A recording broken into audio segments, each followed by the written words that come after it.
नमस्कार दोस्तों, एक बार फिर से मैं आशीष कुमार आप सभी का सुपर वाईफाई क्लासेस में स्वागत करता हूं।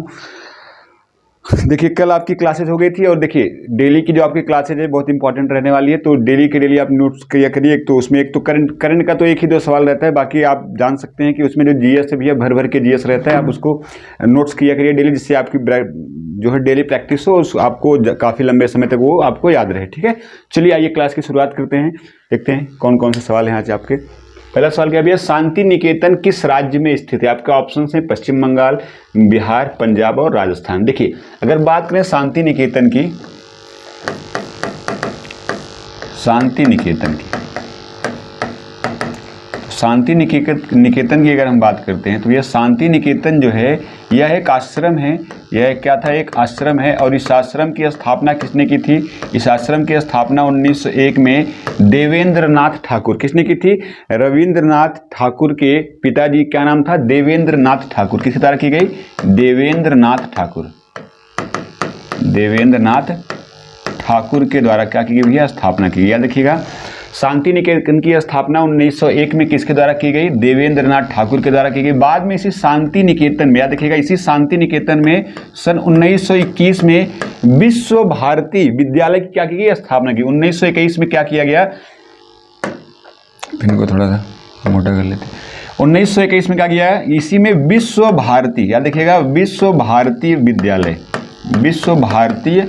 विद्यालय की स्थापना किसके द्वारा की गई? तो देखिए, अगर आपसे कहे शांति निकेतन की स्थापना किसने की? देवेंद्रनाथ ठाकुर ने की। कब की? 1901 में की। और इसी आश्रम में सन 1921 में क्या किया कि विश्व भारती विद्यालय की स्थापना किसने की? तो इसकी स्थापना किसने की? याद रखिएगा, इसकी स्थापना की रविंद्रनाथ टैगोर ने। किसने की भैया? रविंद्रनाथ टैगोर ने। किसने की? रविंद्रनाथ टैगोर ने इसकी स्थापना की। याद रखेंगे, रविंद्रनाथ टैगोर ने इसकी स्थापना की। याद रखिएगा, ठीक है।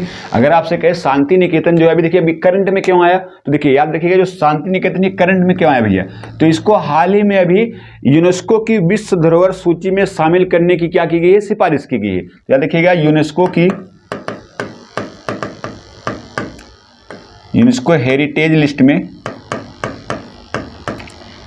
हेरिटेज लिस्ट में इसको शामिल करने की बात कही गई है। तो याद रखिएगा, यूनेस्को हेरिटेज लिस्ट में शामिल करने की बात कही गई है। किसको? शांति निकेतन को बात कही गई है। और अगर आपसे कहा जाए जो यूनेस्को हेरिटेज जो लिस्ट होता है, इसमें इसकी सिफारिश कौन सी संस्था करती है? इसमें शामिल करने के लिए सिफारिश कौन सी संस्था करती है? तो यूनेस्को हेरिटेज लिस्ट में शामिल होने के लिए जो है आपको कौन सी संस्था जो है आपकी सिफारिश करती है? इसका नाम याद रखिएगा, इकोमॉस। क्या नाम है इसका? इकोमॉस। याद रखेंगे, क्या नाम है इसका? इकोमॉस। तो अगर यूनेस्को में कोई भी स्थल शामिल होता है विश्व हेरिटेज में, तो इसको लिए सिफारिश कौन करता है? इकोमॉस। इसकी जो स्थापना होती है, इसकी स्थापना कब हुई है? तो इसकी स्थापना हुई है 1965 में। इसकी स्थापना कब होती है? 1965 में। और देखिए, इसको शांति निकेतन को विश्व हेरिटेज साइट में शामिल कब किया जाएगा? तो इसको औपचारिक रूप से शामिल किया जाएगा। कब शामिल किया जाएगा? सन 2023 में क्या होने वाला है? विश्व हेरिटेज सम्मेलन होने वाला है। क्या होने वाला है? विश्व हेरिटेज सम्मेलन होने वाला है। विश्व हेरिटेज सम्मेलन होने वाला है। विश्व हेरिटेज सम्मेलन होने वाला है। वो भी कहाँ पे होने वाला है? सऊदी अरब में। याद रखिए, कहाँ पे होने वाला है? ये भी आपका एक करंट का सवाल रहेगा कि विश्व हेरिटेज सम्मेलन 2023 में कहाँ होने वाला है? तो सऊदी अरब में होने वाला है। इसी सम्मेलन में क्या किया जाएगा? शांति निकेतन को किसमें शामिल किया जाएगा? यूनेस्को की हेरिटेज लिस्ट में शामिल किया जाएगा। और इसके लिए सिफारिश कौन सी संस्था करती है? इकोमॉस करता है। कौन करता है? इकोमॉस करता है। इसकी स्थापना कब हुई? 1965 में। शांति निकेतन पड़ता कहाँ है भैया? तो ये कहाँ पे? आपका कोलकाता में है। कहाँ पे? ये कोलकाता में स्थित है। याद रखिए, कहाँ पे? ये कोलकाता में।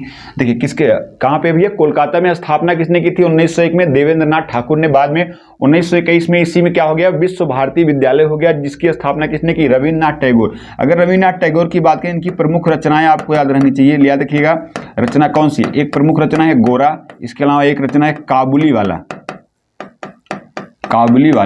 वाला भी किसकी रचना है? याद रखिएगा, तो रविंद्रनाथ टैगोर की। एक इनकी बड़ी फेमस रचना है, याद रखिए, गीतांजलि। क्या नाम है? गीतांजलि। इनकी फेमस रचना का नाम क्या है? गीतांजलि, जो कब प्रकाशित हुई थी? सन 1910 में। याद रखेंगे, ये प्रकाशित कब हुई थी? सन 1910 में यह प्रकाशित हुई थी। रचना का नाम क्या है भैया? रचना का नाम है गीतांजलि। और गीतांजलि के लिए इनको 1913 में क्या दिया गया था? साहित्य का नोबेल पुरस्कार। साहित्य का क्या दिया गया? साहित्य का क्या दिया गया? इनको नोबेल प्राइज दिया गया। कब दिया गया? 1913 में दिया गया। और नोबेल पुरस्कार पाने वाले एशिया के प्रथम व्यक्ति, याद रखिएगा, नोबेल प्राइज पाने वाले एशिया के प्रथम व्यक्ति, एशिया के प्रथम व्यक्ति कौन थे? एशिया के प्रथम व्यक्ति कौन थे? तो एशिया के प्रथम व्यक्ति कौन थे? याद रखिएगा, क्या नाम था उनका? रविन्द्रनाथ टैगोर। और इनकी उपाधि क्या है? इनकी उपाधि याद रखिएगा, गुरुदेव। गुरुदेव किसने कहा जाता है? रविन्द्रनाथ टैगोर को गुरुदेव इनको किसने कहा था? तो महात्मा गांधी। किसने कहा था भैया? महात्मा गांधी ने इन्हें क्या कहा था? गुरुदेव कहा था। और इन्होंने महात्मा गांधी जी को क्या कहा था? महात्मा कहा था। ठीक है। इसके अलावा नाइटहुड की उपाधि इनको दी गई थी, याद रखिएगा, नाइटहुड की उपाधि भी किसी दी गई थी? सन 1919 में नाइटहुड की उपाधि दी गई थी। किसके द्वारा दी गई थी? ब्रिटेन सरकार के द्वारा। किसके द्वारा दी गई? ब्रिटेन सरकार के द्वारा इनको क्या दी गई थी? नाइटहुड की उपाधि दी गई थी। कब दी गई थी? 1919 में। कौन सी उपाधि है? नाइटहुड की उपाधि। किसी व्यक्ति को, देखिए, ब्रिटेन सरकार के द्वारा दिया जाने वाला सर्वोच्च सम्मान क्या होता है? कौन सी सर्वोच्च उपाधि कौन सी होती है? नाइटहुड। अगर किसी व्यक्ति को यह जो है आपका सम्मान मिलता है तो उसके नाम के पहले क्या लगाते हैं? सर लगाते हैं। क्या लगाते हैं? सर। तो नाइटहुड उपाधि मिलने का मतलब है नाम के आगे आपका क्या लगेगा भैया? सर लगेगा। यह उपाधि मिलने के बाद आपके नाम क्या लगेगा? सर लगने लगेगा। ठीक है। चलिए, तो आपका आंसर देखिए, कोलकाता पूछा गया। शांति निकेतन है कहाँ? तो कहाँ पे भी है ये? कोलकाता में स्थित है। तो कोलकाता यानी पश्चिम बंगाल। कोलकाता यानी कहाँ हो जाएगा? पश्चिम बंगाल में हो जाएगा। याद रखेंगे। पंजाब की बात करें तो भैया याद रखिएगा, जो पंजाब है, पंजाब की फिल्म सिटी ऑफ पंजाब किसे कहते हैं? Film city of Punjab. Film city of Punjab किसे कहते हैं? तो फिल्म सिटी ऑफ पंजाब किसे कहते हैं? पटियाला को कहते हैं। किसे कहते हैं?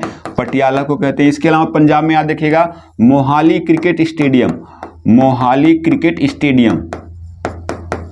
मोहाली क्रिकेट स्टेडियम भी कहाँ पे है? तो मोहाली क्रिकेट स्टेडियम कहाँ पे है आपका? पंजाब में। इसके अलावा याद रखिएगा, जो पंजाब है भैया, पंजाब में भी हाल ही में एक जगह थी जालंधर।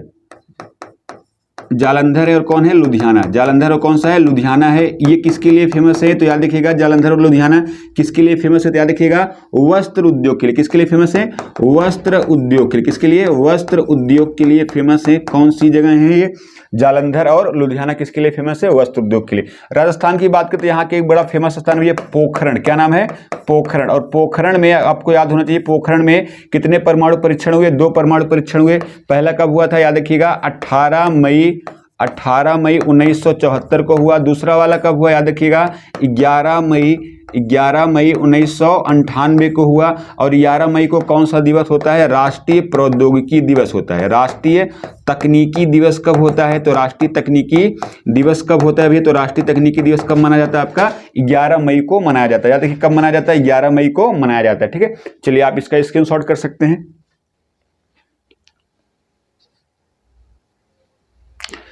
चलिए नेक्स्ट चलते हैं। अगला सवाल क्या है?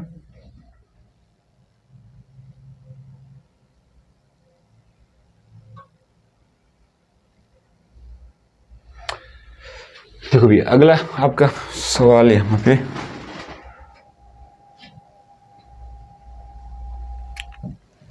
चलिए ध्यान देते हैं। 2022-23 के लिए सर्वश्रेष्ठ बंदरगाह का पुरस्कार दिया गया है। यानी 2022-23 में सबसे अच्छा जो बंदरगाह चुना गया है, यानी परिचालन के दृष्टिकोण से, आपसे कहा जाए ग्रीन ऊर्जा के दृष्टिकोण से सर्वश्रेष्ठ बंदरगाह कौन सा? आपके ऑप्शंस हैं Deendayal port, Shyama Prasad Mukherjee port, Paradip port और कौन सा है? तूतीकोरन पोर्ट है। तो देखिए, अगर आप यहाँ पे देखेंगे तो ये आपका एक जो राज्य है पंजाब, आपका राज्य जो है, माफ कीजिएगा, पंजाब ने आपका जो राज्य कौन सा है? गुजरात राज्य।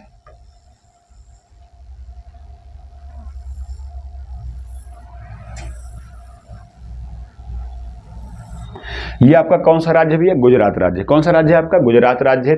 तो गुजरात राज्य में इस जगह पे याद रखिएगा, गुजरात राज्य में इस जगह पे एक बंदरगाह स्थित है।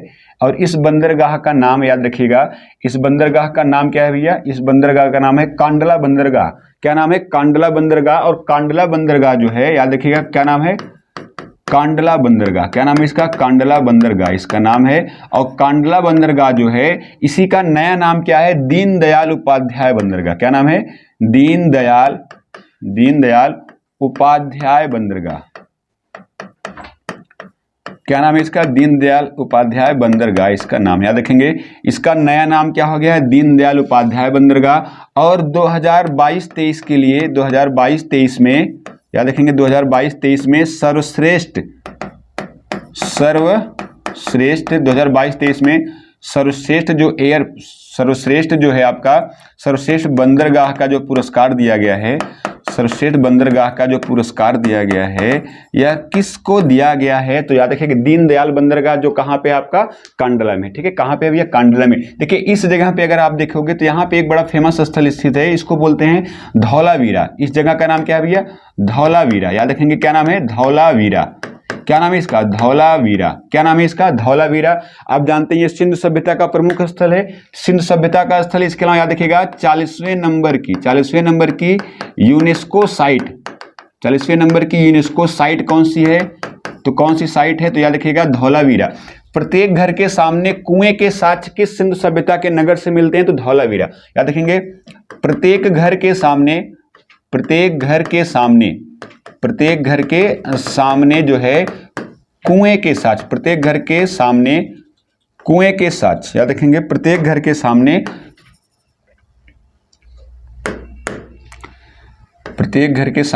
कुएं के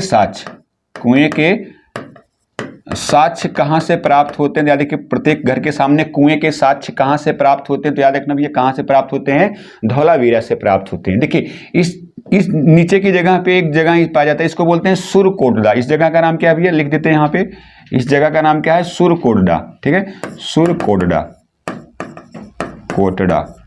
क्या नाम है इसका? इस जगह का नाम क्या है? सुरकोटड़ा। याद रखेंगे घोड़े के अस्थि पंजर कहां से प्राप्त हुए थे? सैंधवकालीन घोड़े के अस्थि पंजर। याद रखिएगा घोड़े के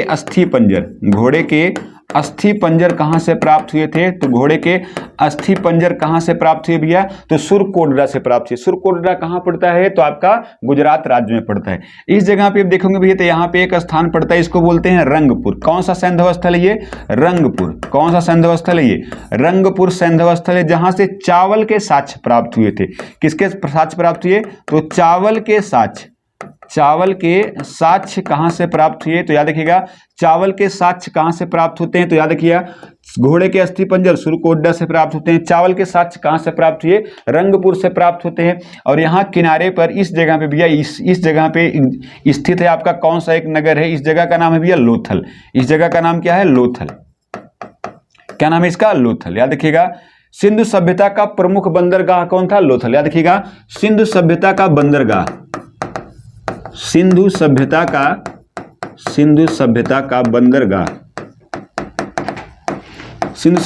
बंदरगाह कौन सा है? लोथल। और लोथल पूछा जाता है कई बार कौन सी नदी के किनारे? देखना भैया भोगवा नदी। कौन सी नदी है? भोगवा नदी के किनारे स्थित है। कौन सा शहर है आपका? लोथल। और याद रखिएगा अभी हाल ही में समुद्री संग्रहालय कहां बनाया गया है? तो समुद्री संग्रहालय कहां बनाया गया है? समुद्री संग्रहालय कहां बनाया गया है? तो समुद्री संग्रहालय कहां पे बनाया गया? तो लोथल में बनाया गया। लोथल क्या है? सिंधु सभ्यता का प्रमुख बंदरगाह। कई बार पूछा गया आपके एग्जाम्स में, याद रखिएगा इसको। ठीक है, तो ये गुजरात से संबंधित कुछ महत्वपूर्ण जानकारी जो आपके एग्जाम के लिए मोस्ट इंपॉर्टेंट है। याद रखिएगा 2023 का सर्वश्रेष्ठ जो आपका बंदरगाह चुना गया, किसे चुना गया है? कांडला बंदरगाह। और इसका नया नाम क्या है? दीनदयाल उपाध्याय बंदरगाह। याद रखिएगा आप लोग। ठीक है, तो चलिए दीनदयाल बंदरगाह आपका कहाँ है भैया? गुजरात में। तो ये आपका आंसर हो गया इसका। कहाँ पे? ये गुजरात में स्थित है। श्यामा प्रसाद मुखर्जी कहाँ पे? ये कोलकाता में स्थित है। कहाँ पे? ये कोलकाता में स्थित है। पारादीप एयरपोर्ट कहाँ है भैया? ये आपका पारादीप पोर्ट कहाँ है आपका? ये उड़ीसा राज्य में है। किस राज्य में? उड़ीसा राज्य में है। तूतीकोरन की बात करती है कहाँ पे? ये आपका तमिलनाडु में है। कहाँ पे भैया? आपका ये तमिलनाडु में। कौन सा बंदरगाह आपका? तूतीकोरन बंदरगाह स्थित है।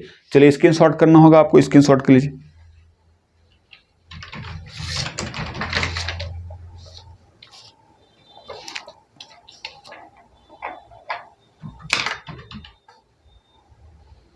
चलिए नेक्स्ट चलते हैं, अगला सवाल क्या है आपका, देखते हैं।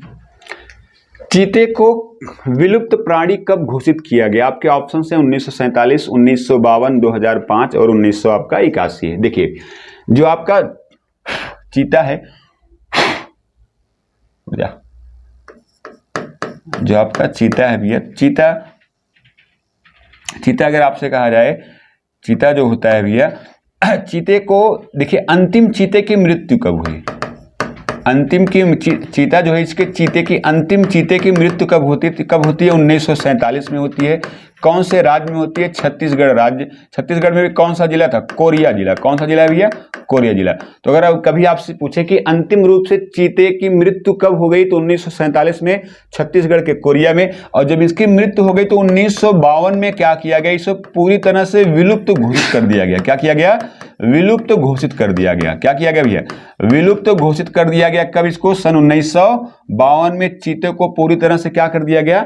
विलुप्त घोषित कर दिया। इसके अलावा आपसे कहे अंतिम चीते की मृत्यु कब हुई, तो 1947 में। कहां पे हुई? छत्तीसगढ़ में हुई। अब देखिए टाइगर यानी चीते की जनसंख्या को बढ़ाने के लिए क्या किया गया?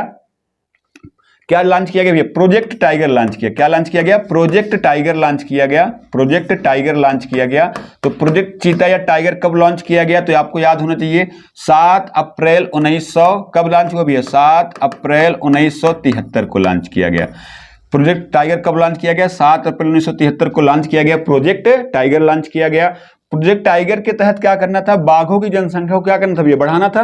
तो प्रोजेक्ट टाइगर की शुरुआत कहां से की गई? तो प्रोजेक्ट टाइगर की शुरुआत कहां से होती है? तो याद रखिएगा इसकी शुरुआत कहां से होती है? तो Jim Corbett national park, Jim Corbett national park से, जिम कॉर्बेट नेशनल पार्क से इसकी शुरुआत होती है। जिम कॉर्बेट जो इसका पुराना नाम क्या था? तो इसका पुराना नाम क्या था भैया? Heli national park. क्या नाम था? Heli national park. और इसका अभी वर्तमान नाम क्या हो गया? वर्तमान इसका नाम है, आपको याद रखना है, वर्तमान नाम क्या हो गया इसका? Ramganga national park. क्या नाम हो गया है? Ramganga national park. इसका जो भैया नया नाम है वो क्या है? Ramganga national park. और इस नेशनल पार्क की स्थापना कब हुई थी? 1935-36 में इसकी क्या हुई थी? स्थापना होती है। आपको याद रखना है 1935-36 में इसकी क्या होती है? स्थापना होती है। याद रखिएगा। इसके अलावा टाइगर की जनसंख्या को डबल करने के लिए, टाइगर की जनसंख्या को, इसकी जनसंख्या को डबल करने के लिए, जनसंख्या को डबल करने के लिए कौन सा पुरस्कार दिया जाता है? तो T+2 पुरस्कार। कौन सा पुरस्कार है? T+2 पुरस्कार दिया जाता है। T+2 पुरस्कार दिया जाता है। और हाल ही में T+2 पुरस्कार किसे दिया गया है? तो याद रखिएगा सत्यमंगलम टाइगर रिजर्व, सत्यमंगलम, सत्यमंगलम, ये गलत हो गया, इसको सही कर दिया ना, थोड़ा हिंदी लिखने में गड़बड़ हो जाता है। लिख लीजिएगा आप लोग सत्यमंगलम टाइगर रिजर्व, सत्यमंगलम, सत्यमंगलम जो टाइगर रिजर्व है आपका, आपको कमेंट करके बताना है कि सत्यमंगलम जो टाइगर रिजर्व पड़ता है ये किस राज्य में, ये किस राज्य में, आपको ये कमेंट करके बताना है कि सत्यमंगलम टाइगर रिजर्व आपका किस राज्य में पड़ता है, जिसको क्या दिया गया है? T+2 अवार्ड दिया गया है। ठीक है, इसके पहले वाला आपको किसको दिया गया था भैया? पीलीभीत टाइगर रिजर्व को दिया गया था। ठीक है, चलिए अगर हम बात करें चीते की, तो याद रखिएगा जो चीता है भैया, अभी क्या किया गया? अफ्रीका महाद्वीप से दो देशों से चीतों को मंगाया गया है। दो देशों से कौन कौन सा है? एक दक्षिण अफ्रीका, दक्षिण अफ्रीका से कितने चीते आएंगे? तो 20 आएंगे। और अभी नामीबिया से आएंगे। नामीबिया से कितने आए थे? तो नामीबिया से कितने आएंगे भैया? नामीबिया से 8 आएंगे। तो टोटल जो चीतों को मंगाया गया है कितने को? तो आप दक्षिण अफ्रीका से 20 और नामीबिया से कितने को मंगाया गया? 8 को मंगाया। कितने को मंगाया गया है? 8 को मंगाया गया है। अब देखिए इसमें करंट की न्यूज क्या है। ठीक है, इसमें करंट की न्यूज क्या है कि जो दक्षिण अफ्रीका से जो चीते मंगाए गए, जो नामीबिया से जो चीते मंगाएंगे, इनको स्थापित कहां किया जाएगा? इनको स्थापित यानी इनको किस नेशनल पार्क में छोड़ा जाएगा? तो इनको स्थापित किया जाएगा कोनो नेशनल पार्क में। कौन से नेशनल पार्क में? कोनो नेशनल पार्क में इनको छोड़ा जाएगा। और कोनो नेशनल पार्क अगर आपसे पूछा जाए ये किस राज्य में पड़ता है, तो मध्य प्रदेश में। कौन से राज्य में है? मध्य प्रदेश का एक श्योपुर जिला है, एक आपका कौन सा है? मुरैना जिला है। तो वहां पे पड़ता है कोनो नेशनल पार्क। अगर बात करें कोनो नेशनल पार्क की स्थापना कब होती है, तो इसकी स्थापना होती है भैया 1981 में होती है। कब होती है? 1981 में। लेकिन इसको नेशनल पार्क का दर्जा कब दिया गया? तो सन 2018 में। याद रखिएगा इसको नेशनल पार्क का दर्जा कब दिया गया? सन 2018 में दिया गया।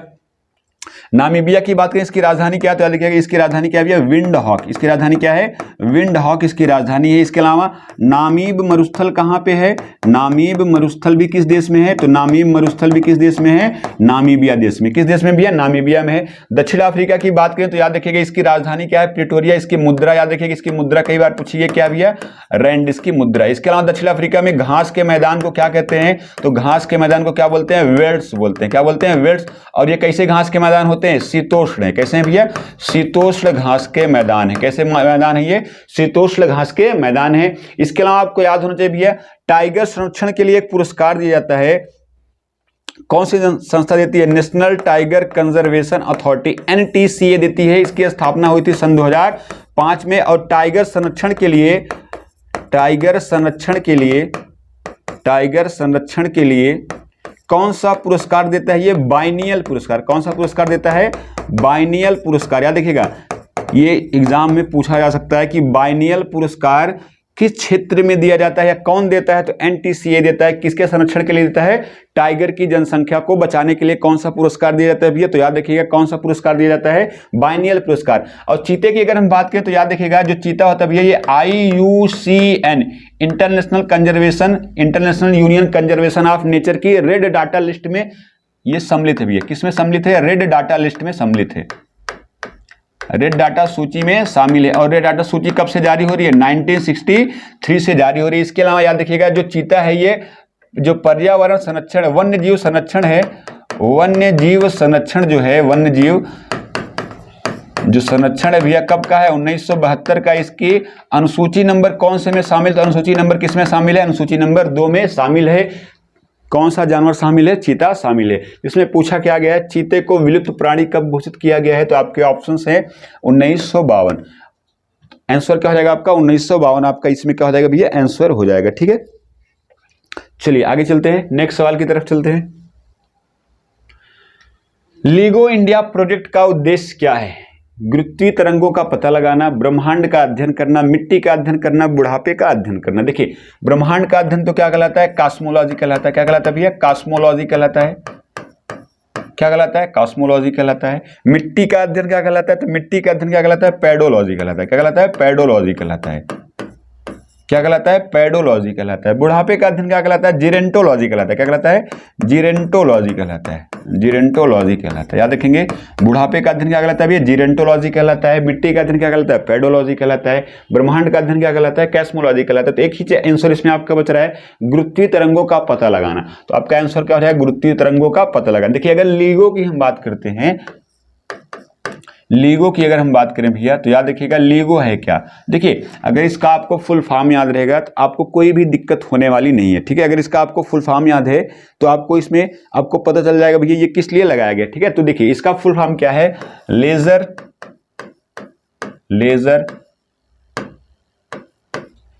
इंटर, लिख लीजिए इसका फुल फॉर्म क्या है, फिर से देख लेते हैं एक बार। लेजर इंटरफेरोमीटर, लिख लीजिएगा, laser interferometer, laser interferometer, gravitational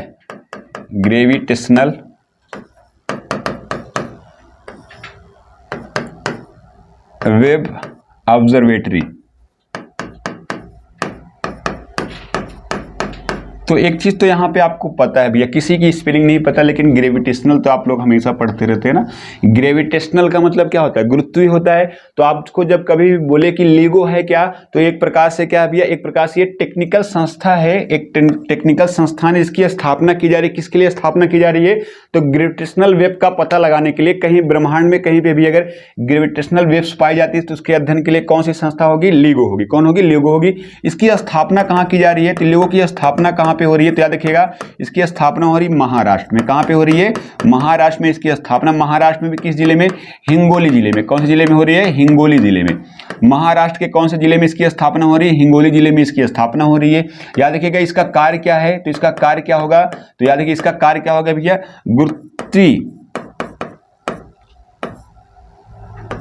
गुरुत्वीय तरंगों का अध्ययन करना। गुरुत्वीय तरंगों का अध्ययन करना इसका काम होगा। ठीक है, गुरुत्वीय तरंगों का अध्ययन करना इसका काम होगा। इसमें टोटल जो है भैया, इसमें टोटल एल आकार के इसमें कमरे बनाए जाएंगे। एल आकार के 4 किलोमीटर लंबे, एल आकार के 4 किलोमीटर लंबे 2 कमरे बनाए जाएंगे। कितने? 2 कमरे होंगे। वो भी कैसे होंगे? निर्वात होंगे। कैसे होंगे?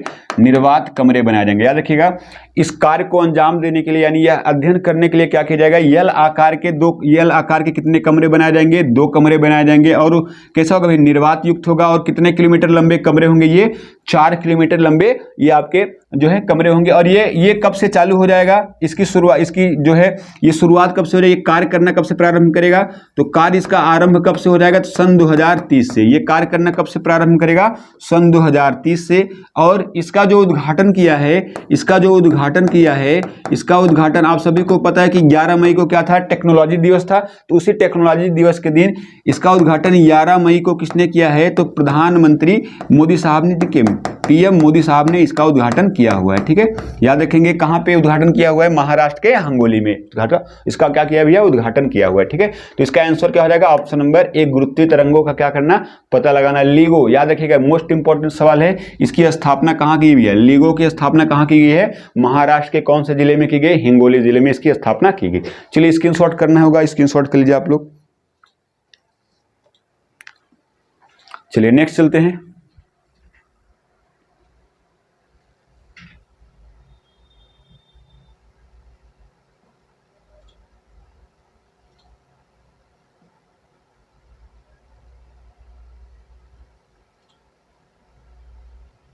चलो भी देखते, केंद्र सरकार यह सुनिश्चित करे